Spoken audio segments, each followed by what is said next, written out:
അഖില Kerala radio listeners അസോസിയേഷന്റെ ആഭിമുഖ്യത്തിൽ ജില്ലാ റേഡിയോ സുഹൃത്ത് സംഗമം സംഘടിപ്പിച്ചു. കാക്കനാട് പെൻഷൻ ഭവൻ ഹാളിൽ സംഘടിപ്പിച്ച സംഗമം തൃക്കാക്കര നഗരസഭാ ചെയർപേഴ്സൺ രാധാമണി പിള്ള ഉദ്ഘാടനം ചെയ്തു. അഖില കേരള റേഡിയോ ലിസണേഴ്സ് അസോസിയേഷന്റെ ആഭിമുഖ്യത്തിലാണ് ജില്ലാ റേഡിയോ സുഹൃത്ത് സംഗമം കാക്കനാട് പെൻഷൻ ഭവൻ ഹാളിൽ സംഘടിപ്പിച്ചത്. സംഗമത്തിന്റെ ഉദ്ഘാടനം തൃക്കാക്കര നഗരസഭാ ചെയർപേഴ്സൺ രാധാമണി പിള്ള നിർവഹിച്ചു. പ്രായമായി എന്ന് പറയുമ്പോൾ നമുക്കൊരു വിഷമം. എവിടെ പ്രായമൊന്നുമില്ല, നമ്മുടെ മനസ്സാണ് നമ്മുടെ പ്രായം. നമുക്ക് രോഗം നമ്മൾ വിചാരിച്ച രോഗിയും ഒന്നുമില്ലാന്ന് വിചാരിച്ച ഒന്നുമില്ല. അത് നമ്മുടെ മനസ്സിൻ്റെ ഒരു ധൈര്യവും തരേണ്ടതാണ്. അപ്പം പ്രായമൊന്നുമില്ല. ഇന്ന് പ്രായം നോക്കിയാണ് ആളുകളൊക്കെ ചെറുപ്പത്തിലെ തന്നെ അസുഖം ബാധിക്കുന്നത്.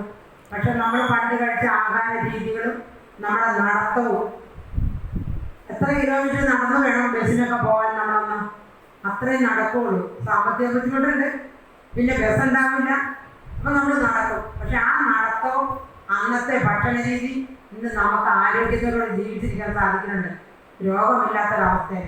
തൃക്കാക്കര സംസ്ഥാന പ്രസിഡന്റ് മൊയ്തീൻ കുഞ്ഞ് അധ്യക്ഷത വഹിച്ചു. 31 വർഷത്തോളം നീണ്ട എൻ്റെ ആകാശവാണി കാലത്ത് അതിൽ 25 വർഷവും ജോലി ചെയ്തത് കോഴിക്കോട്ടാണ്. അതിനുശേഷം 2.5 വർഷം ദേവികുളം. പക്ഷേ ഈ രണ്ട് സ്ഥലത്തുമല്ല ശ്രോതാക്കൾ എന്നെ ആദരിക്കാൻ തീരുമാനിച്ചത് എന്നുള്ളതാണ് വളരെ രസകരമായ വസ്തുത. കഴിഞ്ഞ 13-ാം തീയതി മഞ്ചേരിയിൽ വെച്ച് ഇതുപോലെ സ്വീകരണം ഉണ്ടായിരുന്നു, വൻകിട സ്വീകരണം. അതിലെനിക്ക് സുഖമില്ലാതെ വന്നുകൊണ്ട് പങ്കെടുക്കാൻ പറ്റിയില്ല. ഇന്ന് ഞാനുമായിട്ട് കാര്യമായ ഒരു ബന്ധവുമില്ലാത്ത കൊച്ചി നിലയത്തിൻ്റെ അടുത്തുള്ള ഈ പെൻഷൻ ഭവനിലാണ് ഈ ചടങ്ങ് വെച്ചിരിക്കുന്നത്. അതിന് ഒരേ ഒരു കാരണക്കാരൻ ശ്രീ പൗലോസ് മാഷാണെന്നാണ് ഞാൻ വിചാരിക്കുന്നത്.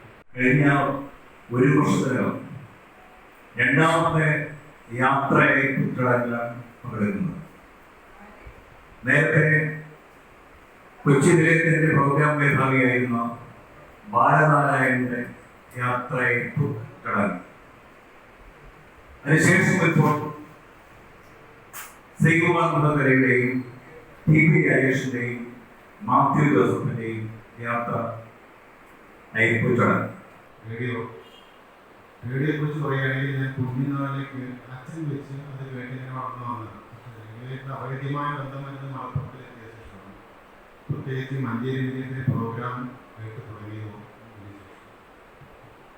പിന്നെ നിലയവുമായിട്ടുള്ള ഇൻട്രാക്ഷനും അതിനുശേഷമാണ്, അതായത് 2013 കാലഘട്ടത്തിൽ തുടങ്ങിയത്. ആകാശവാണിയിൽ നിന്നും വിരമിച്ച പ്രോഗ്രാം മേധാവി മാത്യു ജോസഫിനെയും പ്രക്ഷേപകരായ Akashvani Thiruvananthapuram assistant station director Sreekumar Mukhathala, Kochi Akashvani programme executive TV. Rajesh എന്നിവരെ ചടങ്ങിൽ ആദരിച്ചു. ഒരു കത്ത് ആകാശവാണിയിൽ പ്രക്ഷേപണം ചെയ്യണമെങ്കിൽ എന്ത് ചെലവുണ്ട്, ഒരു 10-250 രൂപ വരും എന്ന് ചോദിച്ചാൽ ഓർക്കുക. എവിടെയാണ് അന്ന് 15 പൈസ മാത്രമാണ് നാടിൻ്റെ വില. അപ്പോൾ ഒരു വലിയൊരു പ്രക്ഷേപണ മാധ്യമത്തിൽ നമ്മുടെ പേര് വായിക്കുക, നമ്മുടെ സ്ഥലത്തോടുകൂടി പേര് വായിക്കുക എന്ന് പറയുന്ന അഭിമാനകരമായിട്ടുള്ള കാര്യമായിട്ട് അന്ന് മുതൽ കണക്കാക്കുകയാണ്.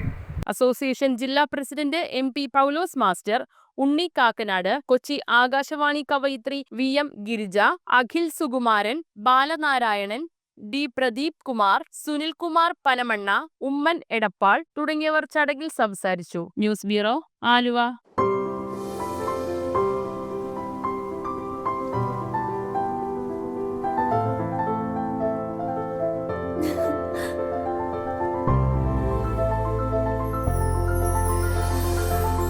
കളങ്കമില്ലാത്ത സൗഹൃദം പോലെ കലർപ്പില്ലാത്ത വിശ്വാസം. കല്ലൻസ് ജ്വല്ലറി.